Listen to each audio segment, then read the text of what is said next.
Kung si Saldi ko ba na-contact niyo pa nito? Lalabas pa ba siya? Dahil lalong-lalo na ngayon na may dumagdag na naman itong 18 Marines, yung mga tauhan niya dati. Nung mag-usap kami sa impeachment, ang sabi niya, kung pagbibigyan nila ako sa impeachment, lalabas ako. Ngayon, ang aking pananaw dito, kailangan talaga siya lumabas.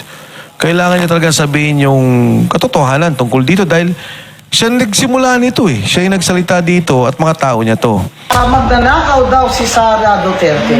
Ano ba ninakaw sa atin ni Sara Duterte? Confidential funds? Makinig kayo sa akin dahil nag-co-commissioner ako. Ilang beses ko sabihin sa inyong mga bobo kayo na hindi yun nakaw kung hindi niya maliquidate ng tama. Which is na-liquidate Na-liquidate naman niya ng tama. Na nag-declare, nag-statement, nag-report naman ng COA ng unmodified opinion na itong confidential fund niya is fully liquidated. Ang tatanga nyo, kasi ayaw nyo talaga maniwala. Gusto nyo lang maniwala at sabihin sa ibang tao na magnanakaw si Sara Duterte para wala siyang kaibahan kay Bongbong Marcos, para kayong mga kaliwa kayo, mga kasama kayo ni Lamas, ay kayo naman na maglalamas ng kaban ng bayan sa susunod. Hindi kami papayag dyan. Hindi kami dahil kaman. nandito kami sa gitna. Hindi kami makaliwa at hindi kami maglalamas ng kaban ng bayan. Grabe na nga ho ito mga kapdita. Attorney Rowena Guanzon sumabog ho. Ito nga ho kasi pinipilit ng mga makakabila. Alam nyo na yung mga tutaan ni Marcos Jr. na di umanong tumatanggap ng mali-maleta. Kumakahol na naman ho. Magnanakaw daw ho si Sara Duterte. Ayan nga ho, nasa ilalim na ho natin. Magnanakaw daw si Sara Duterte. Ano bang ninakaw sa atin ni Sara Duterte? Confidential funds. Unang-una ho sa lahat mga kapdita. Hindi ho magsasalita si Attorney Rowena Guanzon kung tama ho yung sinasabi nito sila De Lima, sila Hontiveros. Alam nyo na yung mga nandyan, yung mga kain-suka. Hindi ho yan magsasalita kung mali ho o tama yung sinasabi ho nila. Ang kaso mga kabdi, na-liquidate ho ng tama ni BP Sara yung confidential funds. Isa pa naging commissioner ho ito si Attorney Rowena Guanzon. Kaya alam na alam niya ho kung nagnakaw o hindi si BP Sara. Hindi lang ho yan si BP Sara ang ating pag-usapan at si Attorney Rowena Guanzon. Kasi ito nga si Kong Mike Defensor, nakausap niya ho itong si Saldico na oras na alam niyo na magka-impeachan na naman mga kapatid. Lalabas daw ho si Saldico. Lalabas na naman ho etong si Saldico at patutuhanan daw ho niya lahat ng mga sinabi nitong 18 ex-Marines at itong si Sergeant Gutesa. Kaya mga kapatid, sobrang init ho nito. Sobrang init ho nito. Kaya kung bago lang ho kayo sa ating channel, listen, like, share. Listen, subscribe lamang ho, malaking tulong na ho yan. Kasi mga kapatid, hindi lang yan si Kong Saldico ang ating pag-uusapan. Dahil natanong itong si Kong Mike Defensor, di ba marami ho sa ating mga PNP, mga sundalo, tuwing nagrarally ho sila na tinatanong ho nila, in-interview nila yung mga sundalo kung maka-BBM ba sila. Marami ho nagsasabi sa mga sundalo, hindi sila dyan sa administrasyon dahil alam nila yung mga pagnanakaw netong gobyerno ni Marcos Jr. Hindi sa bagay mga kabita, ginagawa lang ho talaga ng mga sundalo, PNP, yung kanilang trabaho. Sinusunod lamang ho nila yung mga nakakataas ho sa kanila. Tsaka hindi lang yan mga si Kong Saldico at yung mga sundalo. Kasi katapos nga netong 18 ex-Marines, sinabi na rin ho ni Kong Mike Defensor mga na meron pan lalabas na another sundalo, mga Marines. Patutuhanan at ilalantad ho yung mga pagnanakaw dyan sa gobyerno. Kaya rekta na muna ho tayo, pasadahan na muna ho natin itong si Kong Mike Defensor. Wala na ho tayong paligoy-ligoy pa. Ikaw lang daw mag-interview. Hindi siya lang naman mag-i-interview eh. Kasi kung sino yung nauuna daw eh. Yun ang... Pero kung ito pa, isa pang katanungan, anong tingin nyo na pinagkaiba sa witness nila? Katulad niya, may witness si Ping Lacson, yung dalawang babae. May Madriaga. katulad ni Bernardo. Tapos ano pong pinagkaiba ng mga witness na hawak nila at itong 18 Marine, Saldico at Gutesa? Kasi ang nangyayari, etong tatlo, Saldico, Gutesa, 18 Marine, kilala natin eh. Pati pangalan, muka. Samantalang dito, yung dalawang babae, hindi naman natin kilala. At si Bernardo, alam natin kilala, pero yun ang mas pinapaniwalaan ng iba kaysa sa tatlo. Okay, yung dalawa kasing babae, hindi ko maintindihan ba't sila, kung anong Kung anong witness, no? Kung anong winitnessan nila. Hindi ko talaga maintindihan yon. Pero ang nakakalungkot, Ito ho kasi nakakatawa dyan mga ka-update. Bakit nung si Pinky Lacson, nagdala ng witness protection? Witness lang mga ka-update, wala hong protection. Dito sa dalawang si May at Joy, kung hindi ho tayo nagkakamali, doon sa kanilang palayaw. Agad ho niyang pinaniniwalaan.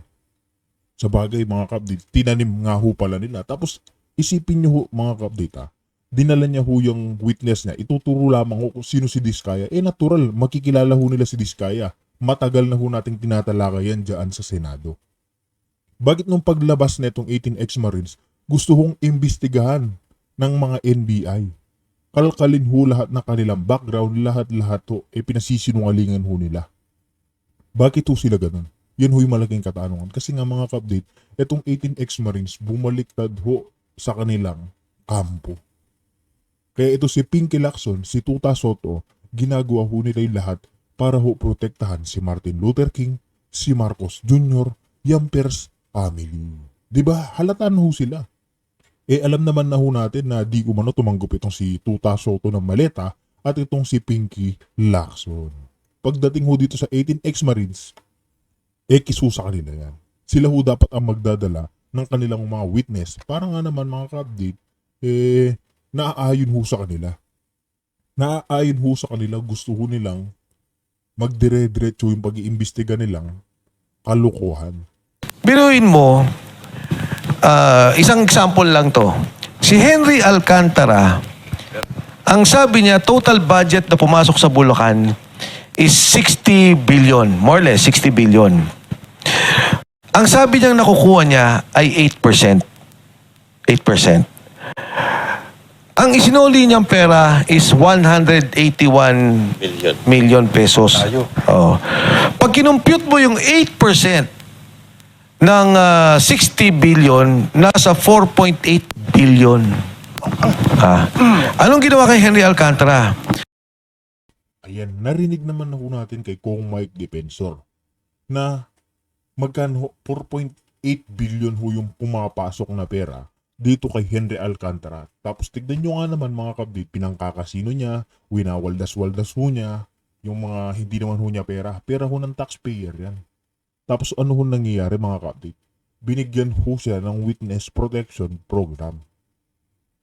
Ganyan ho katindi, kalupit siyang administrasyon. Magkano ibinalik niya? 120 million ho ata kung hindi tayo nagkakamali. Nasa 100 million lang mo yung binalik niya. Tapos itong mga diskaya na inipit ho nila yung diskaya mga kabdit Diba? Inipit ho nila. Nandun na siya sa Witness Protection Program. Hindi na siya pwedeng kasuhan. So, ang kanyang nakuha pera, 4.8 billion, nagsoli siya ng 181 million, wala na siyang criminal liability. Tubong lugaw. Tubong lugaw. Yung marino na nagsalita na bilyon-bilyon ang diniliver nilang pera, ngayon kinasuhan. Merong dalawang kaso kami. May kaso kami, yung unlawful utterances, yung isa, parang ganon, tapos yung isa pa. Kinasuhan. Ang mga sundalong to, walang kinita. Hindi DPWH, official, contractor, hindi sila DPWH, hindi sila congressman o senador. Okay. Si Bryce, ganon din. Ang daming pera. Oh. Ang isinuling pera ni Yusek Bernardo sa aking pagkakaalam, 100 million. 100 million. Oh. Ang computation nga nila sa perang nakuha ni Yusek Bernardo, kung mga 30 billion, meron. 30 billion. Sila pa yung safe, no? Wala lang kaso. Kasi witness protection program na sila. Pero kung may tanong ako, di ba, sila ba yun? Sila. Oo. Kasi kung magmamakasuhan, Hindi. Ay, wala na si Marcos. Wala na. Si Marcos. Wala na. Wala ka na kasi ng kaso. Wala na. Ang kapal ng Witness, mukha. ano na sila? State witness na sila. Ang kapal ng mukha, ano? Oh. Ang galing tayo. Ayan, totoo ho yan. Kahit na wala na sa posisyon si Marcos Jr., kahit na hindi na ho siya presidente, dahil nga nagkaroon ng WPP, mga ka-update, hindi ho sila pwedeng kasuhan. Ganyan ho katindi. Isipin nyo, sila ho yung mga nagnakaw, sila ho yung, alam niyo na, nagwaldas ng mga pera ng ating mga taxpayer, ng mga milyon-milyon Pilipino. Tapos sila pa ho yung may proteksyon dyan sa gobyerno. Matatanggap ho ba natin yan mga kapatid? Dapat ho mga kapatid. Alam niyo ho yung mga karapat dapat sa mga taong magnanakaw ng pera ng kaban ng bayan. Death penalty ho. Yan ho yung gustong isulong ni Senator Bato na pinagkaguluhan pa ho dyan sa Senado yung mga nasa majority. Ayaw ho nilang isulong yung kagustuhan ni Senator Bato na death penalty sa mga malalamang magnanakaw sa kaban ng bayan. Kayo mga kapatid, tatanong ko lang ho sa inyo. Papayag ho ba kayo na death penalty yung mga malalaman o matutunton kung sino yung mga nagnanakaw dyan sa kaban ng bayan? Tanong ko lang yan mga kapatid. Yung mga kongresista, yung mga senador, kahit sino pa ho mga kapatid, wala ho tayo dapat sinasanto. Tingnan nyo dyan sa China, neighboring country natin meron ho dyan na isang minister din ho siya, mataas na ho yung posisyon niya. Ang kaso mga kapatid, nagnakaw ho siya ng pera. Hindi naman ho gusto ni President Xi Jinping yung ganyang mga attitude o yung mga ganyang, alam nyo na, ginawa ho sa kanya, death penalty. Kung dito ho kaya ipataw sa ating bansa, yung mga magnanakaw sa gobyerno mga kapatid, death penalty, tingin ho natin marami hong titino. Marami hong, alam nyo na, di ba? Marami na hong titino nun, panigurado at panigurado. Tanong ko lang sa inyo mga kapatid, gusto nyo ho ba yun, yung death penalty, para sa mga magnanakaw sa gobyerno? Comment nyo yun sa comment section. Pero ako may alam ako tungkol dun sa witness ni Lacson, yung dalawang nakatakip. Ano yung nagpe-pedicure tsaka na mag-manicure kay Lacson. Habang nagpe-pedicure si Lacson, nagkwento ito, ay, pwede ka, witness. Biro lang Lacson ha, biro lang natin yun. Pero ako, ito nakikita ko lang, madagdag ko lang ko. Yung difference ng mga witnesses, yung tinatawag ko silang 18K Itong 18K, ang difference nila, handang humarap sa media. Yes. Yung itong mga nakatago itong... Yung dalawa. Yung mariconista ni Ping, tsaka itong sila Madriaga, sila Bernardo. I-review ninyo yung investigasyon dyan sa... Nakikita ko yung dalawa I-review ninyo. Nung nagsalita dyan si Marcoleta, sabi niya yan din yung sinabing address ni Saldico na nagdi-deliver siya ng pera kay Presidente. Hininto. Sinabi ni Saldico, nag-deliver ako dyan sa address na yan. 800 million at saka 200 million kay Yusek Jojo Cadiz. Nung tinanong yan, huminto. Napanood ko yun Hindi lang huminto. Si Ping ang sumasagot. Hindi siya tinatanong ni Senator Marcoleta. Si Senator Ping ang sagot na sa... Opo, tama ho yan mga kapatid na nadyaan sa Senado. Nung nagtatanong si Senator Marcoleta dito sa dalawang witness, kaso si Ping Lacson sinasabat ho niya. Na alam naman natin na mga kapatid, ayaw niya ho magkamali yung dinala niyang dalawang witness. Ayaw niya ho magkamali na baka madulas, ganyan, kasi hindi ho sumasagot yung dalawang babae. Sumasagot sino? Si Pinky Lacson. Na kitang-kita ho natin mga kapatid, tayo ho yung saksi, Pilipino. Milyon-milyon Pilipino ho yung saksi na matindi ito mga kapatid. Isa hong tanim na ebidensya. Wala ho, sarswela lamang ho yung dinala ni Ping Lacson. Siya naging witness. Ito si Pinky. Pero in fairness naman dyan sa dalawa, hindi naman din sila, kumbaga, involved sa corruption. Ito na lang example, yung kay Senator Bong Revilla. Si Yusek Bernardo nagturo, state witness. Ang corroborating, si Bryce at saka si Alcantara. Tatlo state witness. Siya nakakulong. Yung isang kaso na yun, siya ang kulong.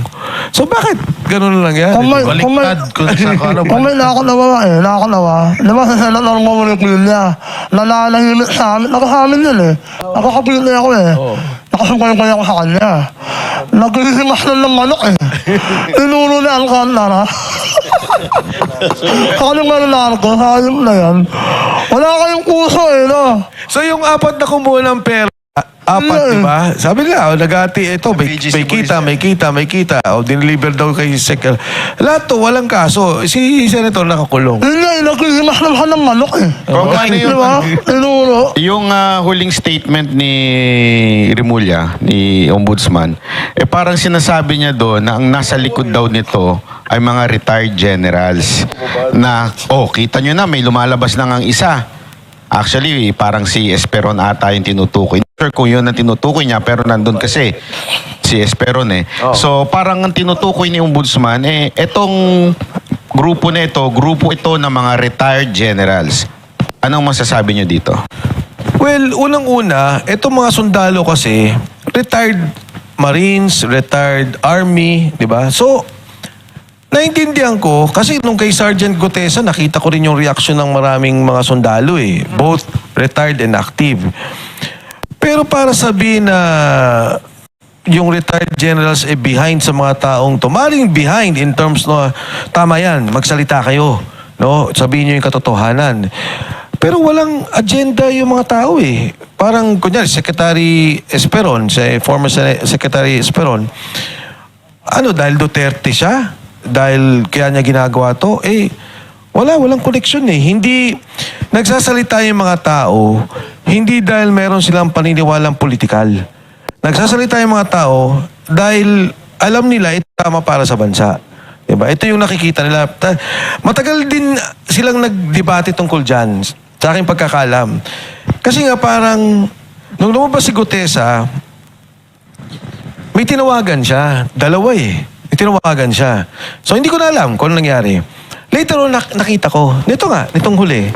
Sabi nila, sir, ako yung tinawagan. Ay, ikaw ba yun? Sabi ko, nung kaharap ko, sir, sabi nung isa, sir, ako naman yung isa. Ang tagal na pinag-uusapan talaga nila, napakahirap na desisyon para umabot sila. Ang naging ending, ang sabi nila, tayo nga mamamatay para sa bayan eh. Itong nangyayari ngayon, ito yung kinamamatay ng ating bansa. Ito yung kinamamatay ng ating mamayan. So, dapat tayong lumabas para dito. Pero can you really honestly say na hindi ang ending ninyo ay destabilization?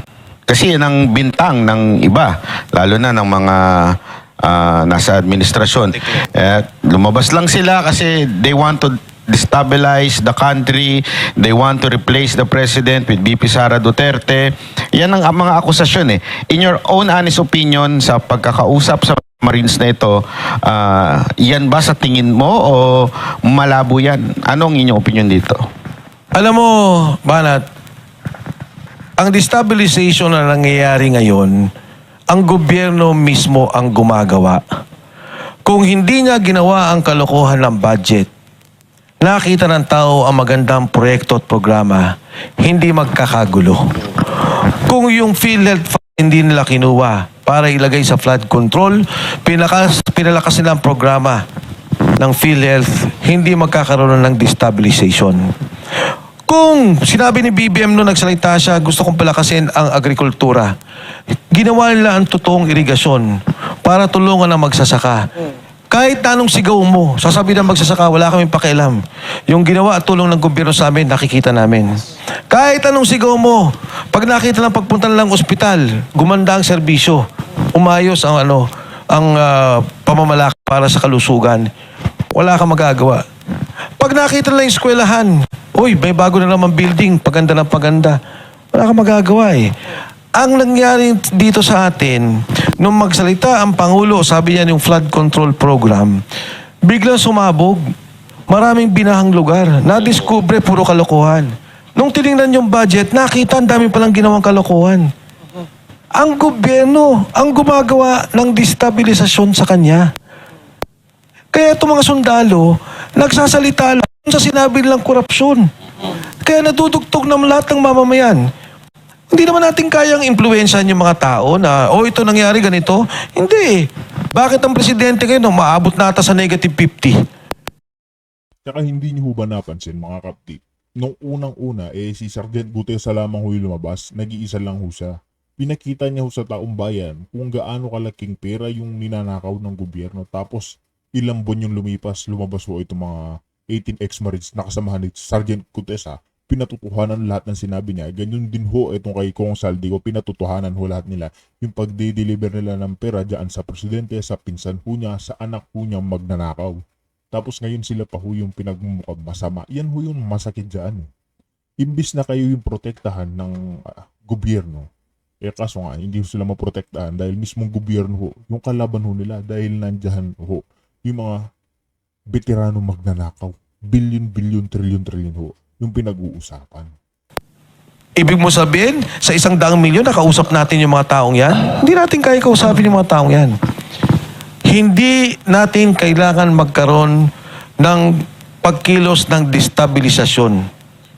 Ang Pangulo mismo, ang gobyerno niya mismo, ang gumagawa ng destabilisasyon sa kanyang sarili. Negative ang Pangulo. Tingin ko Negative. positive eh. Kung meron, meron namang sila nagawa, meron nagawa ang Pangulo. Yung lagyan ng team song yung mga, yung Benting Bigas may team song. Yung Bagong Pilipinas may team song. Yan ang mga nagagawa nila. Alam mo, nagulat ako nung isang araw ata, 2 days ago ata o kahapon. Footbridge. Nag-inauguration. Alam mo, sabi ko, Full force pa sila dun oo nga eh, sabi ko, naging chief of staff ako, di ba? Nag-handle ako ng communication ng Pangulo, ng campaign niya, naging kabinete. Ngayon ko na nakita yung ganun eh. Na, at least man lang yung footbridge, dumugtong kunyari sa isang magandang pamilihan, publikong pamilihan, o dumugtong kunyari sa isang, hindi ko maintindihan ako, pero para footbridge lang.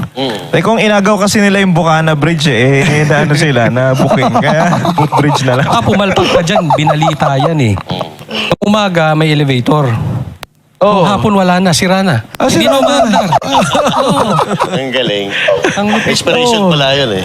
Hindi, kaya tingin ko, yun, balik tayo dun sa katanungan na, ano ba talaga, tayo ba nagdi-destabilize? Eh ako nga kakampi ko, Pangulo eh. Di ba, nung maupo siya, nung maupo si Inday Sara, kakampi ko silang dalawa. Gusto ko ba siyang kaawayan? Ayoko. Gusto ko ba yung nangyayaring korupsyon? Ayoko lalo. Kaya kung aabot sa punto mamimili sa bansa at yung loyalty mo na personal sa tao, siyempre dapat sa bansa tayo. Speaker Martin, nung tumakbo yan ang unang speaker, sinong kasama niya? Ako.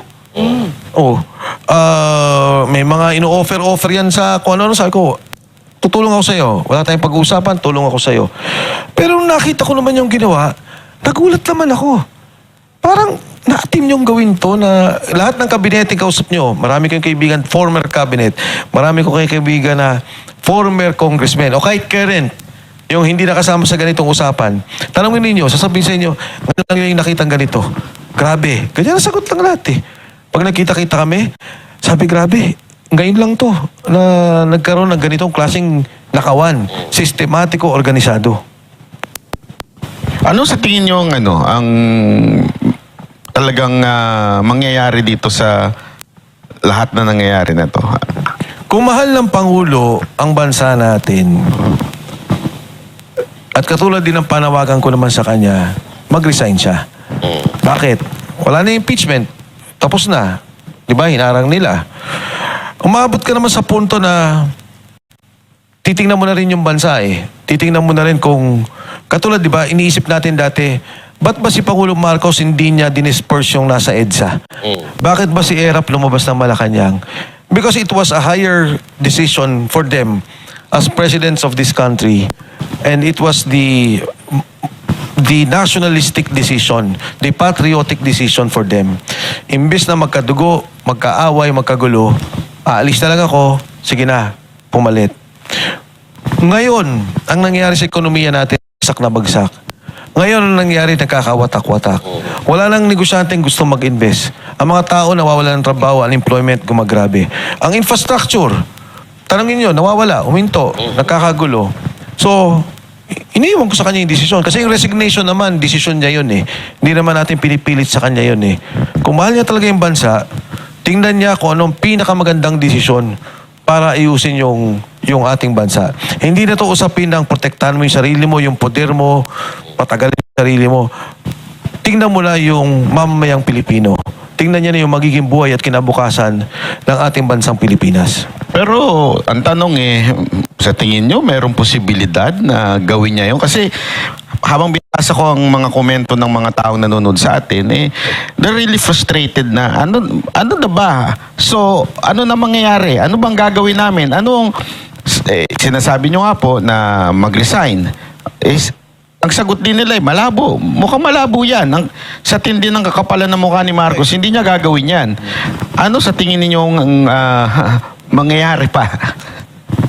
Kung ano yung mangyayari pa, di ba, katulad na nabanggit ko may mga binanggit ako mga nangyari nung EDSA 1, EDSA 2. Siguro paliwanag ko yung EDSA 1. No? Yung EDSA 1, ang sabi ng Korte Suprema, yung sovereign will of the people. Ano naging role ng military? The role of the military was to stand down. After that, they gave power, yung poder, binigyan nila kagad sa civilian authority. Never na kinonsider yun ako. Never na kinonsider yun na military takeover. Na ang nangyari is, umatras sila.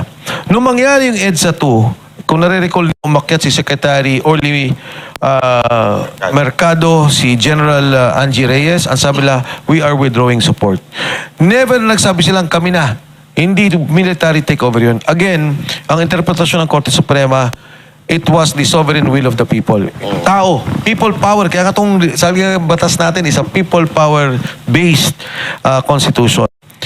Tingin ko, baka umabot sa ganun. Huwag naman sana. Iwasan na natin yun. Pero, maaari tayong umabot talaga sa ganun. Pero in your personal assessment, do you think ang opinion at response ng ating mga uniform personnel dito sa revelation na to? Marami akong nakakausap na mga sundalo. Kahit nakasarali eh. Kumakalabit pa sa akin eh, sir. Salamat. Gumagano'n pa. Salamat sa paglabas ninyo. Ganyan. Yung, hindi naman sa ano, no? Ayaw kong to sound political. Sa Cebu eh, nalala nyo ng garangan. Kinalabit pa nga ako. Sabi, sir, Duterte kami. Hindi namin makakalimutan yung pagdoble ng sweldo ng kapulisan. Gumanon, official to. Hindi, buti na lang dahil naka-live bata ako noon, basta may recording ako na itago ko, dahil ako rin naman siya mapahamak. Ang maraming tingin ko mga aktibong sundalo, ang may ganitong pananaw. No, hindi yung hindi yung Duterte o anti-Duterte, pero yung nakawan. Kasi hindi naman yan porket sundalo, hindi na Pilipino. Alam din nila. Apektado rin sila doon sa nangyayari. Pero meron kaya silang, pangit man tawag, pero meron kaya silang balls to stand up against this corruption? Sa ngayon? Ang tingin ko, katulad na nangyayari sa EDSA 1 at EDSA 2. At ito'y parang pananaw na hindi opinion, no? Yung factual na nangyari. Lumabas ang tao at nagkaroon ng withdrawal of support. In both cases, lumabas ang tao, yung military, hindi gumalaw. Sabi, disperse, hindi gumalaw. Pag doon naman sa EDSA 2, umakyat, nag-withdraw na kami ng support. Nandun ang tao. So, very, very critical talaga ang paglabas ng taong bayan. Hindi ko, sabi nung iba, hindi kasi hindi lumalabas. Ako hindi naniniwala eh. Tingin ko pagka may isang sinabi, magkita-kita tayo, at talagang organisado, lalabas eh. Ang tao para dyan. Kaya lang medyo polarized ngayon. 'Di ba? Kita naman natin na hindi magkasundo ang dilaw, ang mga makakaliwa, at kahit siyempre yung mga supposedly para talaga sa bayan, hindi sila united. Do you think it is possible karoon ng ganun?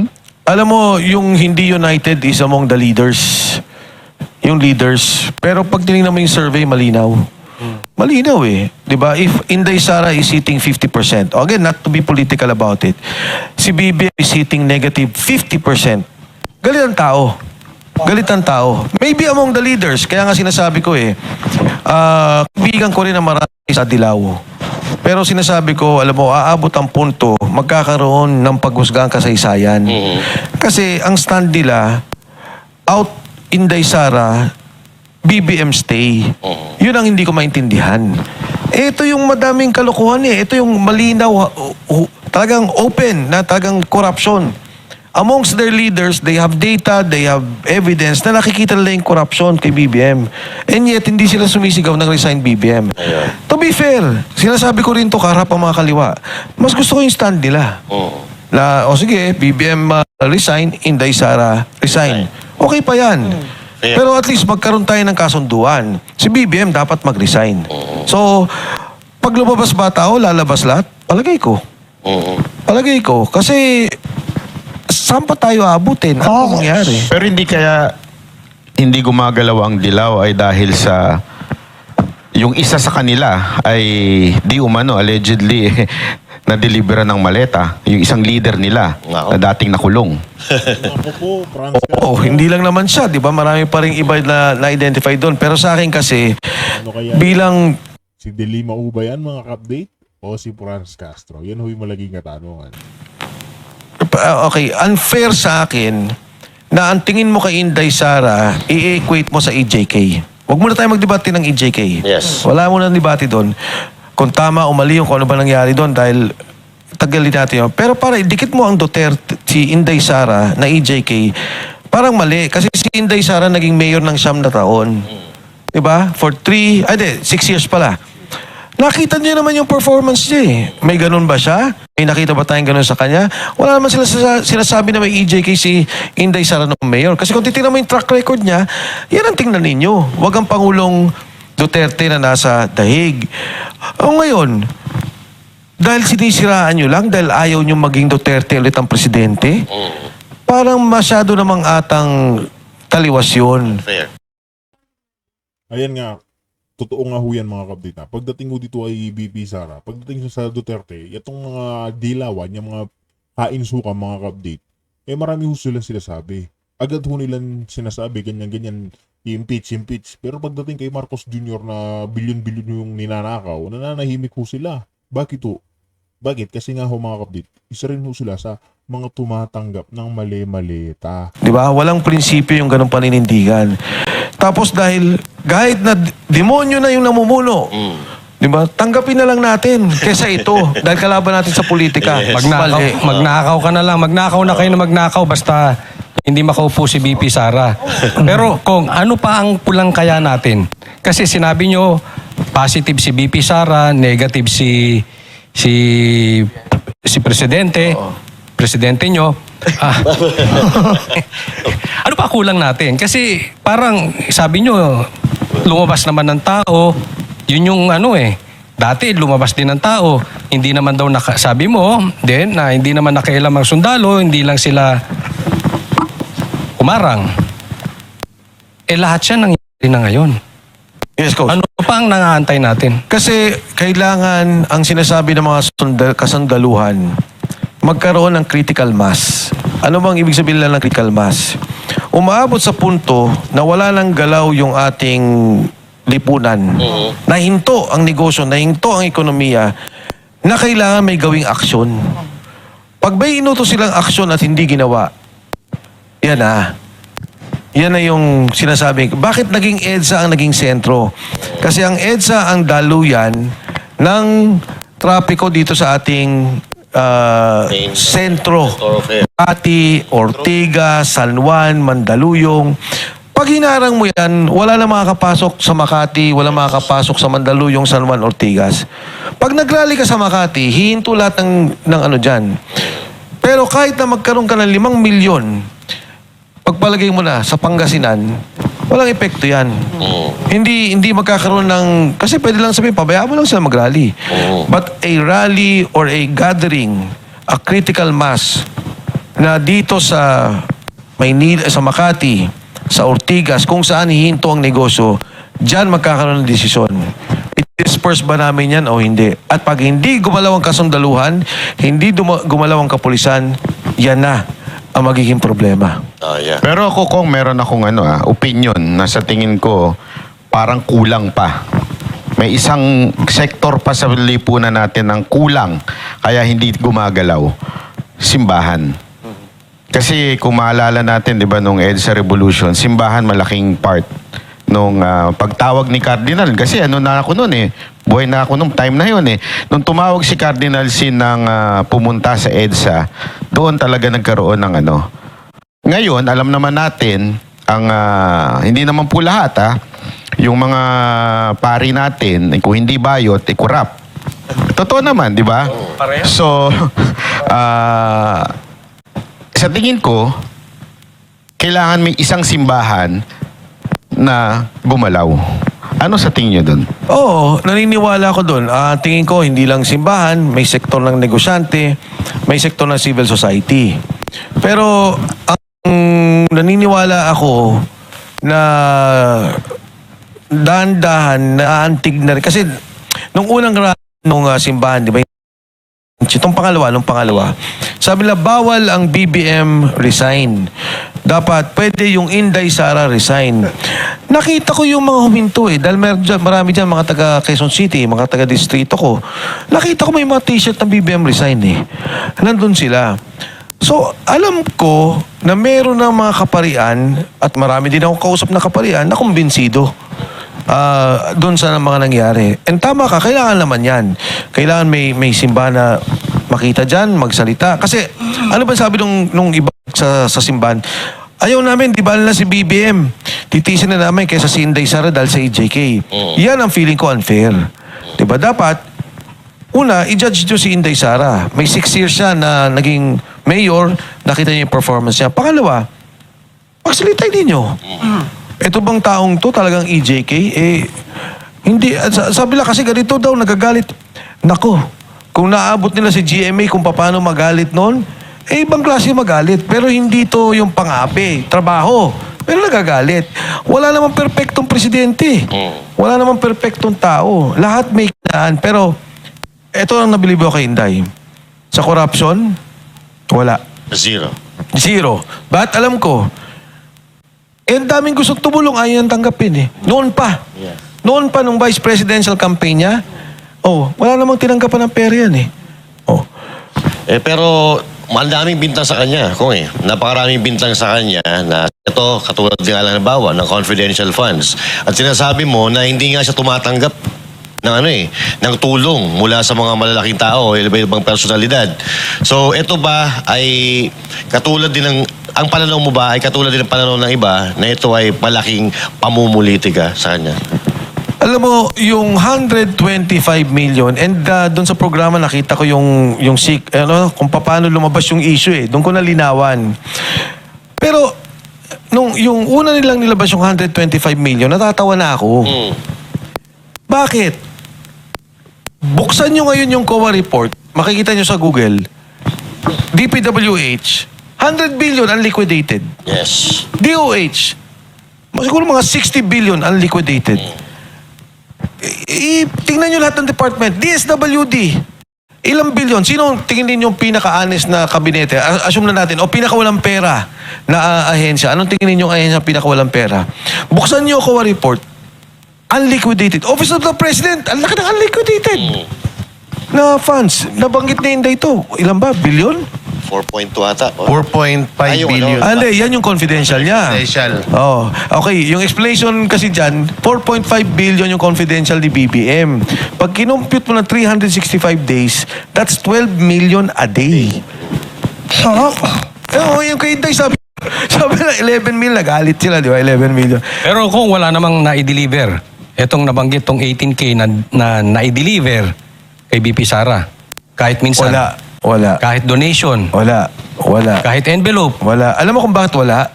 Kasi from day one, pinlano na nila nayariin si Inday Sara. Kaya walang pondo doon kung hindi yung pondo pang-impeach kay Inday Sara, pang ganito kay Inday Sara. Yun ang nangyari. And again, magkakampi kami ni Inday Sara at ni BBM. Diba? Magkakasama yung kampanya, magkakatulong-tulong. In fact, ang usapan pa nga nun dahil si BBM ang nakapula and ako yung tumatakbo mayor, ako din ang nakapula. Yung kasama ko naman, si Winnie Castelo, ang naka-green. Parang tinatamden din doon. But ang hindi ko matanggap nung unang ginigiban na si Inday Sara at nung lumabas na si Saldico, piruin mo, 125 million, isang delivery lang kay BBM, ubos. Pera kagad eh. Yung kay Inday Sara, budget, 125 million. Ito pala, pera kagad. Magkano bang isang kilong Ang isang kilo daw, sabi pa ito ng mga sundalo, 1 million. Hindi, isang kilong pulburon. Hindi ko na alam yan. pero kung dapat pala, isa ka sa humingi ng dispensa sa taong bayan. Dati pa. Kinampanya mo, nakahingi ka na. Humingi na akong dispensa. Patawarin na natin si Hindi, pero ito, ikwento ko lang yung kwento ni BP Sara Duterte. Kung talaga siya mukhang pera at mukhang galing sa kapangyarihan, hindi na sana siya nag-resign as DepEd Secretary. Kasi yun lang ang pumipigil sa kanya for impeachment. Dahil ang pangit nga naman daw, sabi niya, tignan, kung DepEd Secretary ako, tas i-impeach ako nung sarili kong gobyerno. Nasa administrasyon pa siya. Pero sabi niya, mas gusto niyang ma-impeach o labanan ng impeachment kesa sa tumanggap. Dahil doon pa lang nung may pinipirmahan na siya. Pinapapirma sa kanya. Ayaw niya. At yun ang naging parang trigger point na impeach na natin yan kasi hindi nakikisama, hindi tumatanggap. No, yun ang matindi Ako doon. naman, sorry, ngayon ko lang kukunin yung pagkakataon. Nagpapasalamat din ako kay VP Inday doon sa pagbati niya sa Marines, no, yung mga sundalo. Tapos, yun nga, sabi niya, ba't hindi pinapaniwalaan? Kasi, nagpapasalamat din ako dahil, of course, in-expect ko talaga na maraming magsalita in support of the Marines. Pero wala eh. At least si VP Inday, nagsalita rin siya na pagtulong. No? Sabi niya, di ba, pakinggan niyo yan, imbestigahan niyo yung mga sinabi. Pero in fairness din, sinabi din ni VP na hindi niya kilala talaga ni isa doon sa mga nagsalita. Kasi ako nga, kilala ko si VP Inday. Magmula nun, hindi ko pa siya nakikita eh. Hindi ko siya nakakausap. Sasabihin, nag-uusap kami ngayon? Wala. Hindi ko siya nakakausap, hindi ko siya nakikita. At siguro sa sitwasyon ngayon, ako pa iiwas muna sa kanya. Kasi baka pagbintangan pa siya eh. Di ba? Oo. Pero ito pong si Gutesa at itong 18 na Marines, nagpag-abot ba sila sa trabaho? Yes. Kay Saldico po? Yes. Magkakasama talaga sila? Magkakasama sila. Si Gutesa, may kanya-kanya. May iba 7 taon, 8 taon, may iba recently lang. So, I think si Gutesa mga 2 years ata siya. May idea po kayo kung nasaan si Gutesa ngayon? Wala akong idea, pero sana, no? Kasi nung nagsalita si Saldico, bigla siyang nawala, inipit. So, yun nga, nag-appeal na ako eh. Sinabi ko nga, napapirman nyo na. Nag-retract eh. Sabi ni Sergeant Gutesa dun sa pinirmahan niya, ino-offeran ako ni Marcoleta at ni Defensor ng pera para sabihin yung mga sinabi ko. At pangalawa, sabi niya, walang katotohanan na nag-deliver ako kay Speaker Martin Romualdez. So, binidyo pa. So, sabi ko, okay na, nagawa nyo na eh. Pakawalan nyo na yung tao. Yun ang gipitin. Ngayon, na lumabas yung 18, hindi ko lang alam. Ang sana, dasal ko, huwag nila saktan. Kasi, ang bigat kay Gutesa, siya yung nauna eh. Diba? Sobrang grabe yung una niyan labas. Tsaka tumugma lahat kung yung sinabi ni Gutesa, tumugma sa sinabi ni Saldico. Yung sinabi ni Saldico, tumugma sa sinabi ni Gutesa. At ngayon, tumutugma naman sa 18 Marines. Kaya parang, masasabi mo talaga na, kaya hindi maiwasan ng taong bayan na maniniwala talaga sila sa sinasabi ng 18 Marines. Kasi halos iisa lang ang sinasabi, walang dagdag, walang bawas. Oo. Sabi nila, di ba, nagsisinungaling at pera-pera. Ako may kausap, nag-offer. No limit. Sino No yan, limit. Kong? Ayaw ko na sabihin eh. No limit. Kung baka pwede mong pakausap kay Sir Jack. Ako nakakausap ko. Kailangan ko kasi bibili ako ng bagong mukha eh. Ngayon lang eh. Hindi, ganito na lang. Kung gusto mo, sumama ka na lang sa Tuesday sa kanila. Okay. Sa NBI. Kakagaling ko lang ko. Tinuluyan lang eh. Para isahan lang. Pero kung kanina pa ako nakukulit ng sauna ko eh. May kumapagkapag sa ulo ko. Kung ano may sinabi mo kanina na kung kompleto na yung tao sa EDSA, puno na ng tao. Pag hindi ko nila sa Army at PNA, ano sinabi mo tapos na? Ano yun? Ano yun? Para mangyari Hindi din ba yung parang makakaroon na ng martial law? Ay, hindi. Kabaliktaran. Ang mangyari doon, Kasi pag hindi ko, ang nakaisip ko, pag hindi sila gumalaw, ano yun? pag hindi sila gumalaw, withdrawal of support na yun. Ganun? Akala ko pag hindi sila gumalaw, hayaan lang nila. Parang, hayaan nila. Parang, Kaya sinabi, disperse niya yan. Kasi wala. Yung bansa, yung ekonomiya na apektuhan, walang gumagalaw. I-disperse niya yan. Hindi dinis. Hindi disperse. okay. Pero sa tingin nyo, siyempre, di ba, kita natin may gera pa na nagaganap. Tapos next week, palaki ang presyo ng gas, which is Ayun na. papalo din na inflation yan. So, sa tingin nyo, sa tindi ng kahirapan ng ganyan, yung mga tao, may isip pa na magreklamo sa gobyerno at pupunta sa kalsada? O pwede namang talagang lalo pa silang pupunta? Ako tingin ko, kasi di ba, siguro nakikita na naman ng lahat through social media, through lahat, na may gera talaga. At tingin ko naman nababasa nila talaga apektado lahat.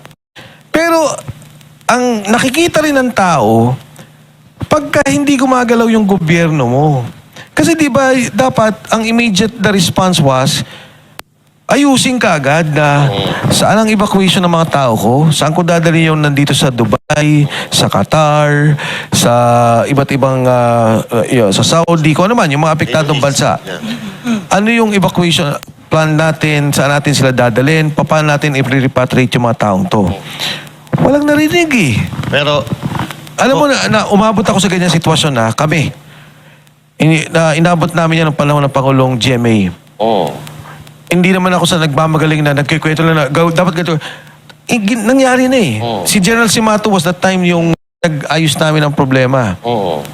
Hindi ko ma-recall kung anong kera yun. Pero buo yung kwento namin eh. Buo yung kwento namin na magmula dito, ilalabas yung mga tao sa lugar na to, papapuntahin yung Philippine Airlines, papapuntahin yung C-130, ito yung gagawin namin, at pinesent namin sa taong bayan yun. Ito ang mangyari, ito ang hotline.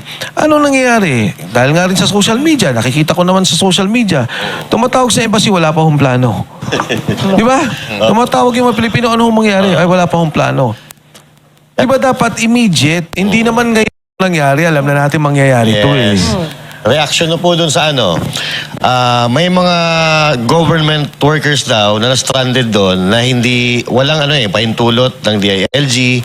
Tapos, ano po reaction nyo doon sa wala pang ang tulong na natatanggap ang ating mga kababayan sa Middle East tapos nagpa-party-party sa Malacanang? Well, una, sagutin ko muna doon sa government workers na hindi allowed. Yan din nakita ko. Kasi, makakauwi sila eh. Di ba sabi walang eroplanong makalipad? Yun. Biglang makakauwi. So, pala. Pero parang ang akin lang is, whatever is ano man yung posibilidad, may game plan. Yes. At ipakita sa tao. Ito ang game plan natin. Ang mga nandito sa bansang to, dito kayo, ito yung pwede natin gawin. Ito, dito kayo, ito yung gagawin natin. At lahat ng embahada, alam kung ano yung game plan na yun. Suppose. Diba? Zoom tayo. Ambassador ganito, consul ganyan. Ito yung game plan. OWA, DMW, Department of Migrant Workers, ito yung gagawin natin. Full mobilization. Buo ang plano. Pagdating sa presyo dito, di ba? Nakita ko yung sagot eh. Sabi ng sagot, hindi pa naman tataas ang presyo kasi baka sana tapos na doon para yung presyo hindi apektado. Di ba dapat? Ito ang problema. Tataas ang presyo ng kuryente. Tataas ang presyo ng mga produkto. Ito yung supply natin. Dito yung ganito. Ito yung buo, DTI. Ano mangyayari sa mga produkto natin? Customs. Di ba? Anong mangyayari? Kumbaga, again, holistic yung plano. Ibuo natin at ilatag sa tao. Ito yung mangyayari. Hindi... May direksyon no? May direksyon sana. Ngayon po, parang blinded sila kung Balik ko lang yung kaninang nabanggit ninyo na may... Sorry ba, pag tinanong mo ang presidente, di ba? O paano yung presyo na? At ang sagot sa'yo is, sandali lang kasi depende yan gano'ng katagal ang gera. Pag nahinto naman mas mabilis, wala na. Kasi habang nagigera pa naman doon at nahinto ka agad, papunta pa rin dito yung produkto, baka pagdating dito, wala na bago na presyo. Ikaw ba magkakaroon ng kumpiyansa? Bilib nga ako sa iyo, Kong Mike Kasi narinig ko yung interview na yan. Hindi ko naintindihan yung sagot niya. Buti ko naintindihan mo. Naintindihan ko. Yes, wala. Hindi ko ang nabanggit nyo kanina, may sumubin yung mag-alok ng name the price, di ba? Tapos, ito bang mga sundalo, walang sumusubok sa kanila ngayon na para bumaligtad? Kasi, kung nasabi nyo yung kay Gutesa, ginanon eh. Ngayon ba, wala pang nag-a-attempt sa kanila? Alam mo, itong mga sundalo, magagaling talaga tong operatiba, sabihin na natin. Basta pag may sinabi akong lugar, well, at least itong nakaraan, sabi ko, dito, may gagawin kayong isang programa. Sir, wag dyan, hotspot yan. Diba? Katulad nangyari sa Valle Verde Country Club, sabi nila, umalis na tayo. Mainit na, sir. Napapaliburan na tayo. Pakiramdam mo nga, Gere, napapaligiran na tayo. Ba't ko nabanggit yun? After nila magkaisa, mag-usap-usap, ito gagawin natin, lalabas tayo, pipirma tayo, pinatay yung mga cellphone, nagbago ng mga lahat. So, hindi sila makukontak. Pero, meron pa bang dagdag daw na mga lalabas pa, aside from the 18? Eh, kinukot ko na kasi Attorney Matibag na mismo eh. Sabi niya may mga lalabas pa. Ayoko na magsabi pa na manggaling sa... Although nagsalita na ako tungkol dyan, pero mas gusto ko na sundan yung sinabi niya. Kung mabalik ko lang din doon, follow-up question lang doon sa nag-o-offer sa inyo. Ano ba to? Nasa gobyerno po ba to? Clue lang ng konti. Hindi, ano to? Hindi lang siguro isa, dalawa o tatlong tao ang nakausap ko na ganyan. Oh, no Kasi limit. ang daming pangalan eh. Mahilig bang bumulong to? Uy, mahilig bumulong. Napanood nyo ba yung interview ni BP? Ay, oo. Oh, mahilig bumulong? Oo. Napanood ko. Tsaka natatawa ako kay BP eh, kasi parang, alam mo, kasama ko naman siya ng kampanya. May ganun pala siya, no, yung sabi niya, ay, patay mali siya na lang ako. Pinag-uusapan yung hipon, pinag-uusapan niya gila. Parang, di ba, parang yung pala conscious pala siya doon. Hindi ko akalain na conscious pala. Sabi niya, walang kwenta yung pinag-uusapan. Sabi niya, di ba? Ano din na si BP? Matinik din. Kung si Saldi ko ba na-contact niyo pa nito? Lalabas pa ba siya? Dahil lalong-lalo na ngayon na may dumagdag na naman itong 18 Marines, yung mga tauhan niya dati. Oo, kung biglang nawala eh. Ang nawala. Yes. Nung mag-usap kami sa impeachment, ang sabi niya, kung pagbibigyan nila ako sa impeachment, lalabas ako. Ngayon, ang aking pananaw dito, kailangan talaga siya lumabas. Kailangan niya talaga sabihin yung katotohanan tungkol dito dahil siya nagsimula nito eh. Siya yung nagsalita dito at mga tao niya to. Yung paramdam ninyo, naintindihan ko. Kasi nga naman, no? Sabi ng gobyerno, papa-aresto ka namin. Ang tagal na. Diba? Tapos siya naman nanahimik. Ano na ba? Marso na. Sabi na nun, may makukulong ng Christmas. Hanggang ngayon, wala. Yung mga lumabas, Bernardo, Alcantara, Trigib. Fernandez. State witness eh. Wala nang kaso, malaya. Walang problema. May napakulong sila kung si Senator Bong. Ayun, si Senator Bong lang. Oh. Nasulog na tayo ko. Ano ko tayo Speaking of kulong, alam naman natin mabigat at banggain itong administrasyon ni Marcos. Kayo ba handang harapin ang kung ano mang ipaparusa sa inyo? Alam mo ba nung congressman ako, 25 years ago, ang impeachment nun kay Erap, ang anak ko nun dalawa pa lang eh. Ganito rin. Sinusundan ako, bahay ko, tinitingnan lahat-lahat. Siguro dahil bata ko, ang isip ko, kung ano man mangyari, nandyan yung asawa ko, nandyan yung ama ko, no? Nandyan yung tatay ko, malagaan yung mga bata. Eto ang tagal kong inisip eh. Ang diferensya naman, ngayon, graduate na o pag-graduate na yung mga anak ko. At sabi ko nga, aabot na ako sa edad na senior citizen. Ngayon ka ba mananahimik na nakita mo sa tagal mo na sa politika yung ganitong sindikato ng pagnanakaw? Ngayon ka ba magpipikit mata, nakitang-kita mo yung organisadong pagnanakaw sa pondo ng bansa? Ang hirap eh. And in fact, nag-usap kami mag-asawa kay Gutesa pa lang. Sabi ko noon, pag lumabas to si Gutesa, baka abutan ako ng kwento. Kasi nga, ako nagpakilala kay Senator Marcoleta eh. Sabi ng wife ko, sabi niya, ito yung para tama sa bansa eh. So, nung magdesisyon ako noon, kinausap ko lahat ng mga anak ko. Ito yung mangyayari, at ang katunayan, nag-resign ako sa lahat ng kumpanya. Bumitaw ako sa lahat ng kung ano mang interest ko sa mga kumpanya. Dahil alam ko, maaaring may mangyari sa akin, may mangyari sa mga negosyo na lalayo na ako dyan. May interest ba ako sa politika? Madalas ko siya, wala. Ang endgame nating lahat. Pag tinatanong ng mga tao kalala, sige, pagka ganito ito siguro yung, di ba yung mga iba kung mag-isip kabinete, o takbo ako dito. Sabi ko, ang isipin ninyo, itong nangyari sa bansa natin, kailangan natin itama. Nagkwentuhan kami ng sundalo. Sabi niya, sir, saan kaya tayo aabot? Sabi nung isang nagkwentuhan kami, kuminsan kakape, kwentuhan. Alam mo, sabi ko, Sarge, ang ipagmalaki mo sa pagiging sundalo mo, hindi lang dahil nagsilbi ka, pero ngayong retirado ka na, darating ang apo mo sa sitwasyon na mababasa ang pangalan ng lolo nila. Na ikaw tumindig sa tama, ikaw nagmatapang, tumapang ka na gawin yung tamang gawin, na talagang hindi ka natakot. Hindi ka nagtumahimik, hindi ka nagpatakot sa kanila. Alam mo, yung sundalo tumingin, sabi, tama sir, tama sir. Ganun talaga eh.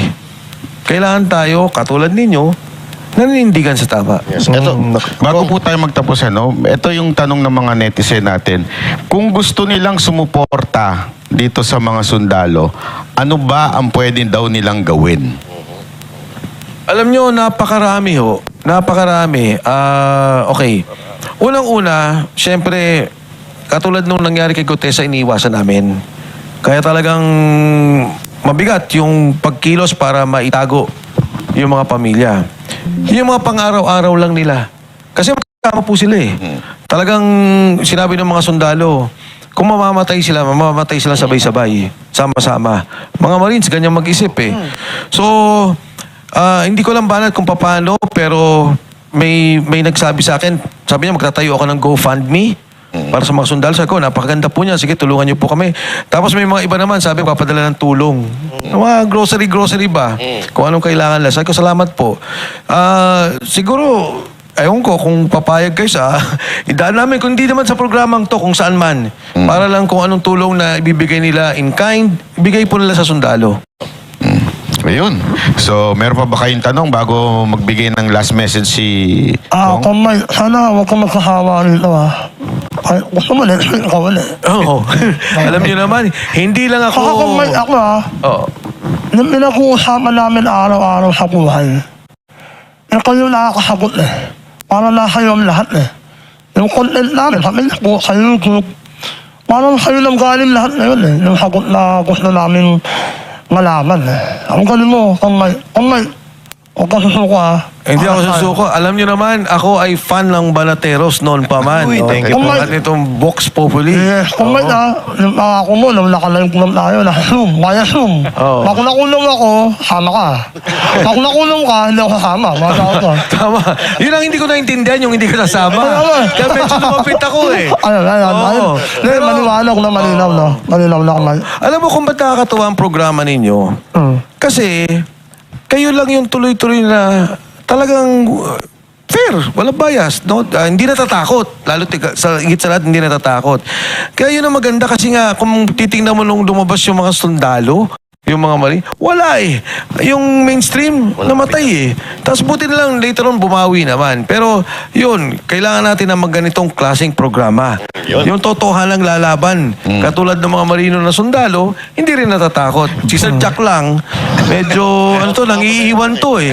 Nangiiwan to pag ako Busy pa yung media kay Ann Curtis na issue eh. Hanggang ngayon, yung pa rin pinag-uusapan nila, busy pa sila Oo doon. nga eh. Pero mga kababayan, mga nanonood sa atin, ingat din po tayo ha. Hindi po kami magpo-post ng kahit na anong GCash number dyan. Pag may nag-post dyan at sinasabing magpadala, scam po yan. Okay? Wala po. Kung meron man kaming i-post dito ay hindi ho yan dyan lang sa comment section. So wala po official na GCash number ang kahit sino man sa amin na para ipadala nyo. Gagawa ho tayo ng paraan siguro. Mga maybe sa magkaroon ng pagtitipon na doon nyo dadalhin. Pwede ho yun. Ganon. Para maiwas lang tayo sa scam. Marami pa na mga yung scammer dahil naghihirap ang Pilipinas. Okay, so last message na, Kong Mike, sa ating mga kababayan na gustong sumuporta sa inyo at sa mga kababayan nating mga medyo may duda pa. Sa lahat po ng ating mga kababayan, alam nyo ang katunayan, siguro napunta lang ako sa ganitong sitwasyon kasi pagka tinignan ko ho yung mga lumalabas na mga issue, mga lumalabas na mga usapin, parang lahat nasangkot eh. Lahat nagkaroon ng problema. Kongreso, Senado, hindi ko naman nila lahat, pero parang nagkaroon ng institutional problem. Kaya ho siguro nagkaroon ng puwang na kailangan may magsalita rin doon sa mga nangyayari. At totohanan naman ho, itong mga lumalabas na mga issue ng nakawan, ibang klase na. Hindi naman ito nanggaling sa akin lang eh. Kahit nung si Senator Ping, di ba sabi niya, yung delivery ng pera, sabi niya, 8 billion, try give yan, at saka kay ES yan, at saka kay Pangandaman, at kay Adrian Bersamin. Mismo siya, nagsabi na nung 8 billion. So, yun pa lang may problema na makikita mo at pinagdugtong-dugtong mo, talagang makikita mo yung sistematikong korupsyon dito sa ating bansa. Kaya po yung mga kababayan po natin, pagmasin din nyo, tingnan ninyo yung mga issue.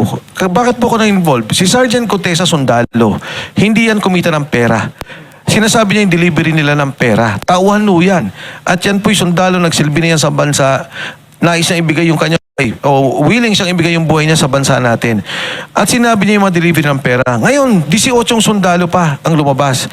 Na makita mo, sinasabi nila nag-deliver kami kay Presidente Marcos, nag-deliver kami kay Speaker Martin Romualdez, nag-deliver kami kay Sandro Marcos. Na itong mga taong to, itinataya yung sarili nila na wala naman silang pakinabang. Again, hindi po yan mga kontrakto, hindi po yan mga DPWH. Nagsasalita yan para sa bansa.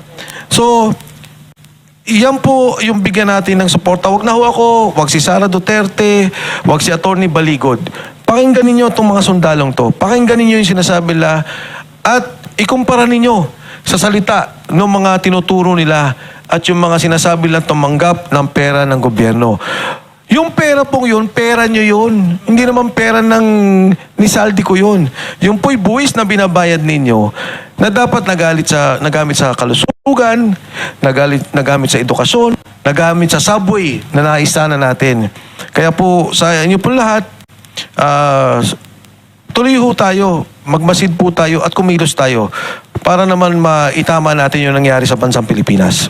Maraming salamat, Kong Mike. At dito nagtatapos ang episode ngayong araw ng Vox Populi, ang programang daluyan ng tunay na boses ng bayan. Abangan ang susunod na episode sa susunod na Sabado, alas 6 hanggang alas 8 ng gabi, dito lang sa SMNI. Vox Populi, ang boses ng bayan. Ayun na nga ho mga kabdit, kung meron ho kayo naging komento sa naging mensahe ni Kong Mike Defensor na kung gusto ho natin tulungan itong mga 18 ex-marines o yung mga sundalo naglantad ng matinding korupsyon, wag ho kayong munang dediretsa dyan sa comment section dahil tulad na lamang ho na sinabi ni Banat Bay, mga kapatid, wala ho silang GCash na ilalapag o number. Kaya hintayin nyo na lang ho, hintayin na lang ho natin yung tamang araw o tamang oras na matulungan ho natin yung 18 ex-marines kasi sila lamang ho yung tumukoy dyan sa korupsyon, sila ho yung naglantad na sila ho yung nagatid ng bilyon-bilyon sa presidente, sa pinsan niya, sa anak ng presidenteng magnanakaw, wala ho tayong magagawa. Pilit pa rin ho silang ginigipit at kinakasuhan sa NBI. Ganun din mga update kung meron kayo naging komento sa mga alam niyo na sa pagsabog ng init ng ulo nitong si Atty. Rowena Guanzon dahil nga mga update, wala ho silang ebidensya na ninakaw ho ni BP Sara, winaldas ho ni BP Sara yung confidential funds niya. Sa comment section na lang ho natin ituloy ngayon. Dito na ho natin tatapusin ang ating reaction video.